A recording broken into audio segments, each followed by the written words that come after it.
اللہ کے پاک پیغمبر جناب نبی کریم صلی اللہ تعالی علیہ وآلہ وسلم نے ارشاد فرمایا، 3 قسم کے لوگ ایسے ہیں کہ جن کی دعاؤں کو اللہ تبارک و تعالی رد نہیں فرماتے، یعنی 3 قسم کے لوگوں کی دعاؤں کو پروردگار عالم قبول و منظور فرماتے ہیں۔ فرمایا نمبر 1، عادل بادشاہ، عادل حکمران، عدل و انصاف کرنے والا بادشاہ، اس کی دعا کو اللہ تبارک و تعالی رد نہیں فرماتے، قبول فرماتے ہیں۔ جب بھی وہ اللہ کے حضور ہاتھ اٹھاتا ہے دعا کے لیے تو پاک پروردگار اس کے ہاتھوں کو خالی نہیں لوٹاتے۔ اور دوسرے نمبر پہ فرمایا روزے دار کی دعا کو افطاری کے وقت اللہ تبارک و تعالی قبول فرماتے ہیں، رد نہیں فرماتے۔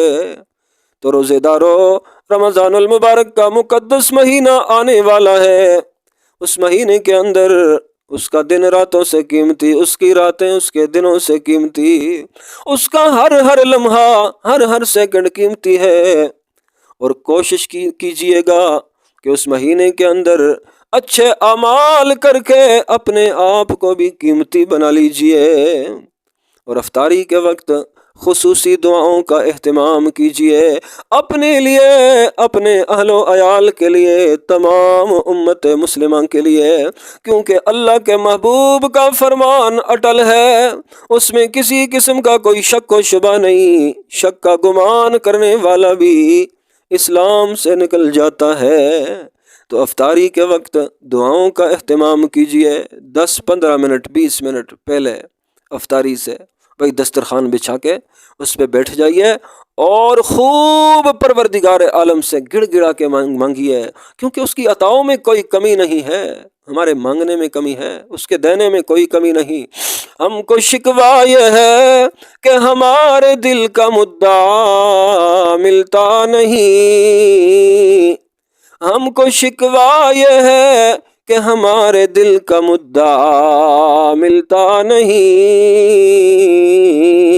ارے دینے والے کو گلہ ہے کہ گدا ملتا نہیں، ارے بے نیازی دیکھ کر بندے کی کہتا ہے کریم، ارے دینے والا دے کسے کوئی دستے دعا ملتا نہیں۔ اس کی عطاؤں میں کوئی کمی نہیں ہے، کمی ہے تو ہمارے مانگنے میں کمی ہے۔ اور کوشش یہ کیجئے گا کہ جو بھی آپ پروردگار عالم سے مانگ رہے ہیں وہ اس حالت میں مانگیے کہ آپ کا کھانا بھی حلال کا ہو، پینا بھی حلال کا ہو، پہننا بھی حلال کا ہو، کیونکہ حرام مال کھانے والے، حرام پہننے والے، حرام پینے والے کی اللہ دعاؤں کو قبول نہیں فرماتے۔ اور میرے آقا نے فرمایا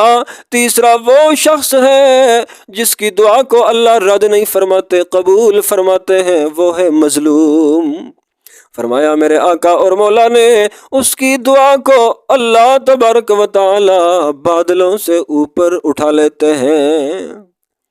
اور رب کائنات یہ ارشاد فرماتے ہیں میں تیری ضرور مدد کروں گا، گو اس میں کچھ دیر ہو جائے، اور یہ دیر بھی کسی مصلحت کی وجہ سے ہوگی۔ تو مظلوم کی بد دعا کو بھی اللہ قبول فرماتے ہیں، اور مظلوم خواہ کافر ہی کیوں نہ ہو اگر مظلوم تو اللہ اس کی بھی مدد فرمائیں گے۔ تو ظلم اللہ کو ناپسند ہے نا۔ فرمایا الظلم ظلمات یوم القیامہ، ظلم قیامت کے دن اندھیروں میں ہوگا، ظالم کے لیے کوئی روشنی نہیں ہوگی، ظالم کے لیے اندھیرے ہی اندھیرے ہوں گے، قبر میں بھی اندھیرا، حشر میں بھی اندھیرا، پل صراط پر سے گزرتے وقت بھی اندھیرا۔ تو ظلم سے بچیے اور ظالم کا ساتھ نہ دیجیے، مظلوم کا ساتھ دیجیے، ہو سکے تو مظلوم کا ساتھ دیجیے، کیونکہ اللہ کی مدد ظالم کے ساتھ نہیں مظلوم کے ساتھ ہوا کرتی ہے۔ اللہ پاک ہمیں سمجھ عطا فرمائے۔